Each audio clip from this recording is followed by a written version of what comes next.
mamas, welcome back to my channel. My name is Queen Saidam. I'm the creator of A Mama's Guide on Instagram, and today's video is about bottle feeding your baby. I know this might seem like a little bit redundant, like girl, you just gotta put the bottle and name out. But no, there's so much that goes into successfully bottle feeding your baby. You might have your own reason as to why you want to do this. Maybe your baby's having trouble latching. Maybe you're just deciding to do formula. Maybe dad wants to feed the baby or mom. So whatever the case may be, it's time to introduce the baby to a bottle and the bottle's nipple. If you plan on breastfeeding your child, it is recommended to wait about 2 to 3 weeks before you introduce the bottle. I say just 1 month, just so there isn't any nipple confusion, because it's not common sense for the baby. They just came into this beautiful world. They're still learning. Everything is so new to them. So you want to give them their best shot at learning.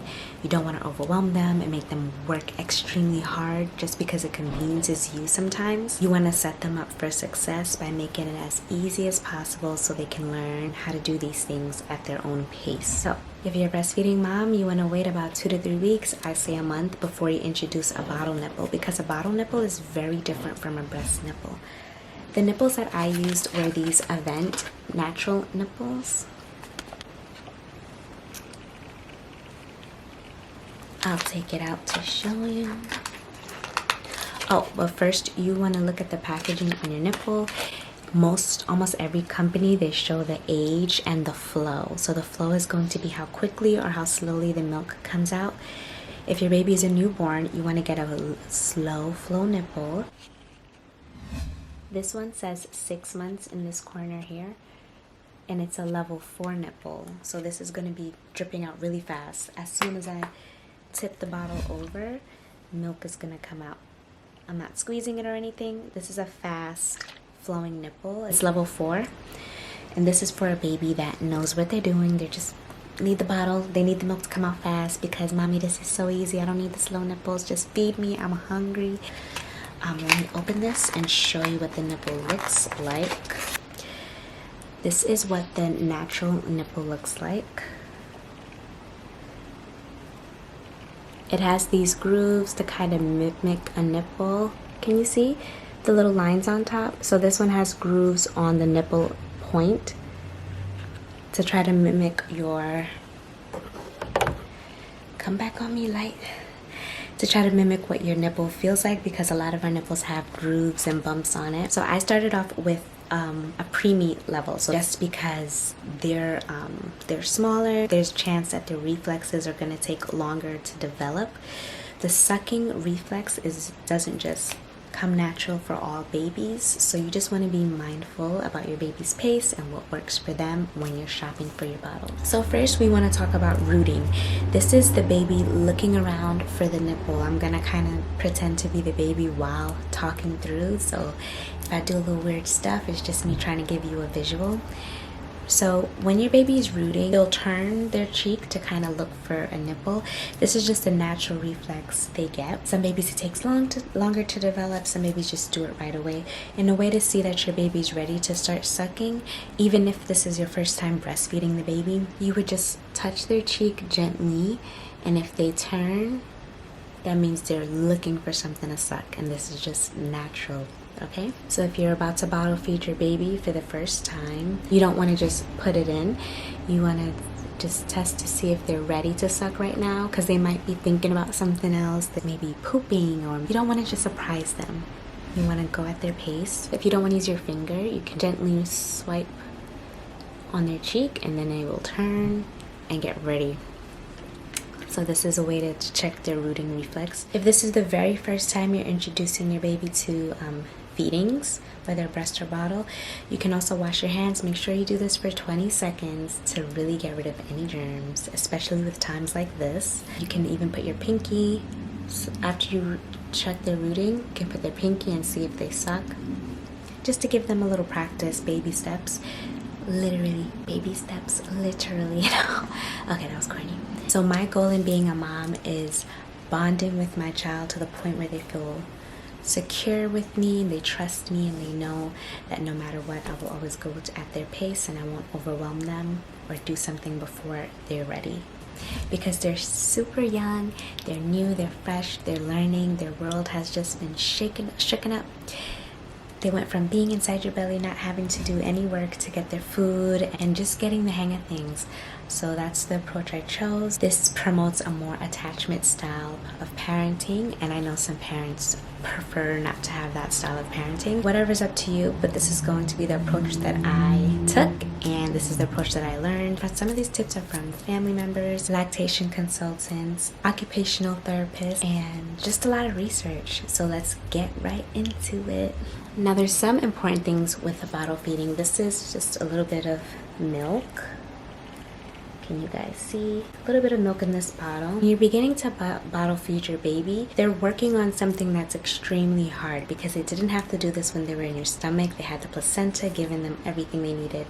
Now they have to use their body and their motor skills to get something that they need. So take it easy. Go slow. This is the first time. Set them up for this, okay? But keep in mind that this is just the approach I used from the professionals I've worked with. So when you're feeding the baby, you want to make sure that the milk is completely covering the nipple area like this. So now this area turned white. That's because it's full of milk, no air, no bubbles in there. If you're feeding your baby like this, or if somebody else is feeding your baby because they didn't know, that means they're getting half milk and half air. Have you ever had gas pains? Like, I'm talking those sharp pains. It goes like from your stomach to your back. It just goes, and I'm like, oh! And then it goes away because it hurts. You don't want a newborn baby to have gas pains, okay? There's no like set in stone rule book for avoiding gas or colic. Colic is when your baby is just crying and irritable all the time. You don't know what's wrong. You changed their diaper, you fed them. We assume that that's gas pains, or just call it colic. So you want to make sure when anyone is feeding your baby, when someone asks to feed my baby, like a family member, I kind of like subtly look at them to see the nipple, and if it's not full, I'll just be like, oh, just make sure you tilt the bottle a little more so he's getting all milk and no air. And I get that out in like one sentence because I'm a little funny with confrontation. But gas pains are painful, and you do not want a baby to experience that. And they may. Sometimes after you heat up your milk, no microwave. Just put it in a cup of warm water or a thermos of warm water and let it heat from the warmness of the water. Don't put this in the microwave. There's radiation there. Later on, you may microwave the baby's food, but while they're new, you do not want to microwave baby milk, baby formula, baby breast milk, no microwave. So sometimes if you take your baby's milk out and it's completely warm, and you just go like this, or you're shaking it up and the milk shoots out without anyone even sucking on the bottle or squeezing it, it might mean that there's a lot of air, pent up air in here, and it's just shooting the milk out. You want to squeeze the nipple a bit and let some air out this way. This is also reducing the amount of gas that the baby's taken in. And then try again to see if the milk shoots out. I learned this from the director at a preschool I worked at, Latoya Simon. Another way that we believe reduces colic or gas pains is by using glass bottles. This is another Avent, Philips Avent bottles with the natural looking nipple. And notice there's water in this bottle. This is because my baby's 10 months, so I did start him on water. When your baby's a newborn, you don't need to worry about water. This is another controversial topic.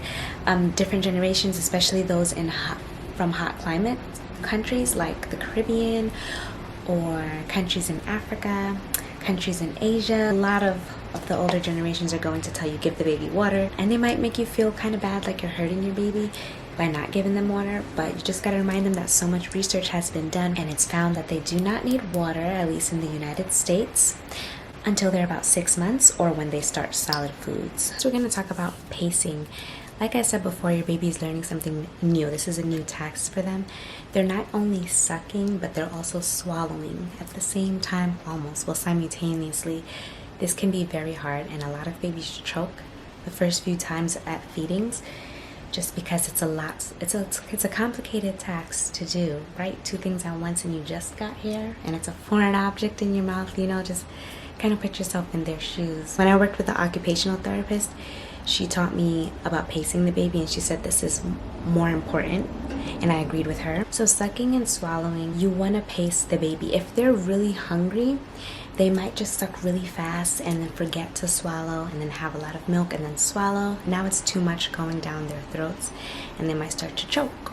Or maybe they're just doing it in a weird mixed up order and they might start to choke or spit up. Most of the time it's because they're sucking too fast. So what you want to do to pace your baby, this might be grounds for there being a little bit of gas in the bottle, like this might cause there to be some air in there.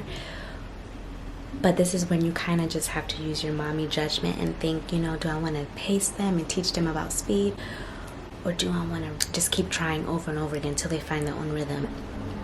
So what you want to do if the baby's going too fast, you're feeding the baby, right? Feeding the baby. When you realize they're picking up speed too quickly, you tilt the bottle up to the roof of their mouth. So feed, tilt it up.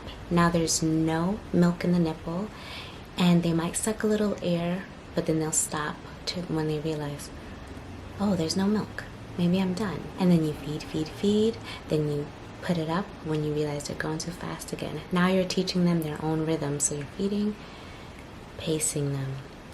Feeding, pacing them. Because a lot of times when they go really fast, they kind of hold their breath too. Just like us as an adult, when we're lifting something heavy or we're running, a lot of times we just hold our breath to push through. So this is how you pace your baby and get them to slow down. So next we're going to talk about burping your baby. This also has to do with reducing gas and colic. Burping your baby allows them to release any air that they got in out of their mouth, or sometimes they poop. So let me get a little stuffed animal. This is a cute little toy that almost every mom has, because you can just get it at like Rite Aid, a pharmacy. So now I have my baby, my milk. I fed them. I made sure the nipple is fully covered in milk. If you're pacing them, you pace them whatever you did, however the feed went. Like maybe after a week and they're just getting the hang of it, they're a quick learner, this is easy peasy lemon squeezy. You can just burp them after they finish the entire bottle. But I would recommend in those beginning stages, because babies are spitting up a lot, I would recommend burping them halfway through. So if your baby's a newborn baby, they're not going to quite have head control or the strength to hold their head up for you to burp them on their back.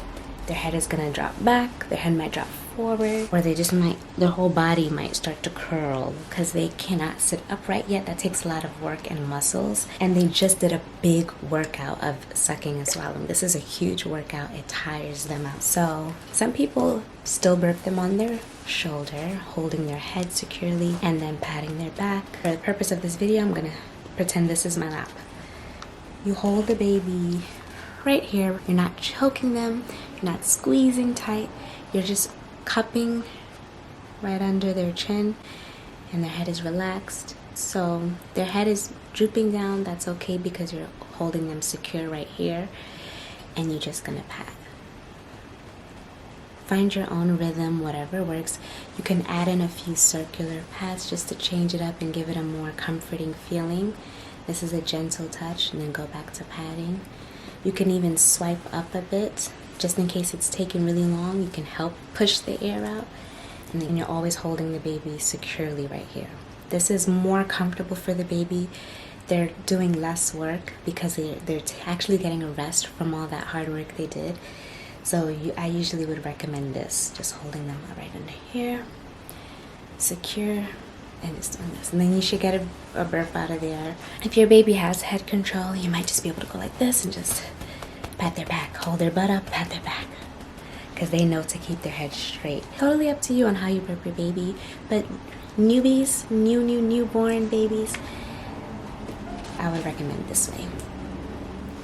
Older babies, I would recommend this way. You're getting the air out. Your baby might not finish their bottle for a while, so this just tells you to reduce their feeding so you're not wasting milk, because after they already sucked out of this bottle, now there's room for germs to grow inside of the bottle, inside of the nipple. It's because you added that moisture, the saliva all in there, and you just want to get an entirely new bottle. The formula should tell you on the box or can or jug, it should tell you how long the bottle is good for after being used. Usually it's an hour, sometimes 2 hours if it's breast milk. You know, it just depends on whatever guidelines you have. So if you keep noticing that your baby is not finishing that entire feed and hours go by and they don't want any more milk yet, you might want to think about reducing your feed. If your baby finishes it extremely fast and they're crying for more, you might want to think about increasing their feed. So you kind of go with your baby's flow. I know it's hard because babies can't talk to us and let us know what's wrong. That's why for the first few months, you just want to be really observant and make sure you're learning your babies. So sometimes babies spit up really badly, and you might get worried about this, which is totally understandable. Any mother or dad would be worried. Babies are gonna spit up. A lot of people are gonna tell you it's natural, it's regular, but you can tell when it's like an uncomfortable, uneasy spit up. So some babies have acid reflux or gerd, and this just means they have a hard time holding the milk down. Usually this happens with formula-fed babies. It doesn't mean you're wrong for feeding them formula. As long as they're getting fed, they're perfectly fine. So you might want to change the formula, but this is not something you can just do next day switch. It's something you would have to ease them into. So only maybe 1 feed per day should be that new formula, and the rest of the bottles, the rest of that day should be the old formula. Ease them into it, and then you can go into, okay, now I'm going to do 3 feedings, the new formula, and 3 feedings of old, and then kind of transition into it completely where all day you're giving them that new formula. And you can see if that reduces the amount of throw up. It can also be if they're using a powdered based formula. For some reason, liquid already made formula sits well with babies more than the powdered one that you mix with sterilized water. But the ready to feed liquid formula that's already made and you just pour it in a bottle and heat it up, good to go. You don't need to add water, you don't need to add anything. Those kind of sit well with baby's stomach, but it's very expensive, super expensive, and it's way less formula per bottle. So if your baby is not having severe acid reflux or severe spit up, try different things. Try burping them halfway. Maybe it was just too much gas. Try different things before you resort to switching the formula. I know this can be like overwhelming when you're trying to learn your baby, but this is all part of the process, and it's going to get better. It's going to be easier. You're going to know your baby at the back of their hand. I promise. Like the theme I keep trying to push in this video of babies doing hard work to suck, swallow, and keep it down, as well as get rid of gas when this is literally day 1 on earth outside of your stomach. Babies are going to get tired. So a lot of babies cluster feed. This means they're feeding every hour and a half. And a lot of babies cluster feed. They drink small amounts because it's a lot of work for them. They're out of breath, they're tired, it's like they're running a mile. It looks simple, easy peasy to us, but to babies it is a lot of hard work. They're going to fall asleep and get tired. This doesn't mean that they're full. They might wake up again because they're still hungry. So usually when you come from the hospital, they're gonna say feed your baby on demand and then just leave you with that. Feeding on demand means anytime your baby's fussing and you think they might be hungry, feed them. You don't need to do a schedule. Like in the NICU, they have a 3-hour schedule. You don't need to do that schedule. Professionals do not recommend your baby sleeping through the night. They don't recommend sleep training while your baby is in the newborn phase. They only stopped because it was a lot of work and they're tired. Or maybe they had to keep gas down, or maybe they were having some type of pains. You never know, you know? So your baby should be waking up in the middle of the night to feed, just to ensure that they're healthy and their body's nourished. I know a lot of this sounds like I'm trying to tell you to coddle your baby and be cautious and scared, but no, this is just me encouraging more millennial mamas to use the knowledge that's available to us and spread the knowledge so all of this is common sense. And especially I want to cater to my demographic because Black and brown women do have the highest rate for complications during pregnancy and during their motherhood experience. Our stats differ tremendously, and one of the reasons I think is because the lack of conversations like these. A lot of things that our parents tell us and older generations teach us cannot be taught anywhere else. Like, I appreciate what older generations have taught me from my son, because things I've learned from them I haven't learned from any doctor, any book. In the same token, I've learned so much from research. So it's not really that one is better than the other. It's just that I would love for us to have a wide plethora of options and knowledge on parenting. So I'm not saying that other demographics are better than ours at all. I'm just saying why don't we use both of them? And basically our culture has done research. I just like for us to soak up as much knowledge as we can so we can provide the best foundations for our baby. Thank you so much for tuning in. I hope these tips and advice helped you, and good luck on your journey to bottle feeding your baby. You're already doing great doing research and looking at videos like this. So kudos to you. Give yourself a pat on the back. Be sure to follow AMAMASGUIDE on Instagram. Subscribe to this video. It'll really help my channel grow. And when my channel grows, I'll get better and better with the quality of my content that I put out. So, later.